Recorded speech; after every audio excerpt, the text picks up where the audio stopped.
Molly Bolster, president of the Gundalow Company, and retirement generally means taking it easy. But Molly, for the Edward Adams, I guess that is not going to be the case. Is that right? That's right. We're so happy that this is going to work out the way it is. So the Adams was our floating classroom at the dock for 25 years. We had thousands of kids on board many, many times over those years. And when her usefulness as a dockside classroom was no longer practical, we started looking around for a suitable home. And Dover came right to the top of the list.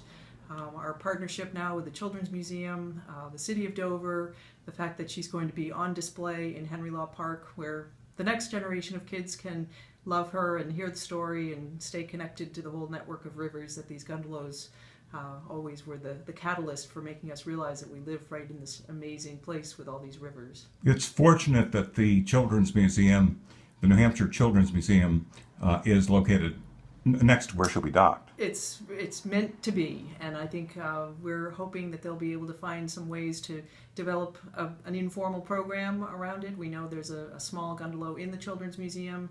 There are many things that kids could do on board the Adams in the park that could help them understand the history and the importance of these boats to all these towns. Will the Gundalow Company have any responsibility for the Adams from here on? Well, no. The way it's set up as of today, once we get up there to present the gift to the City of Dover, we step back, we give up all ownership rights and responsibilities. I think we're hoping that there will be a core group of Adams friends that stay with us, and perhaps once a year we'll go have a maintenance party and put some paint on her. But officially, no, the Gundalow Company will no longer have any say over the future of this vessel. So who will actually be in charge of the educational and touring of the Gundalow when it is located later today in Dover? The City of Dover is the overarching owner, you could say. I know they're working very diligently on this partnership with the Children's Museum and the Woodman Institute.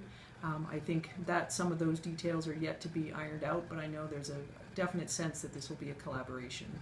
Does it, in a sense, relax some of your responsibilities and let you concentrate more on the motorized version, the new Piscataqua? Oh, that's a great question, and I think it's fair to say that years ago, when we started thinking about building a new Gundalow that would be certified by the Coast Guard to carry passengers and to do 3 trips a day, 7 days a week from Memorial Day to October, we knew then that at some point we'd reach the point where the Adams would just have to be phased out, and yes, the emphasis now shifts to the Piscataqua.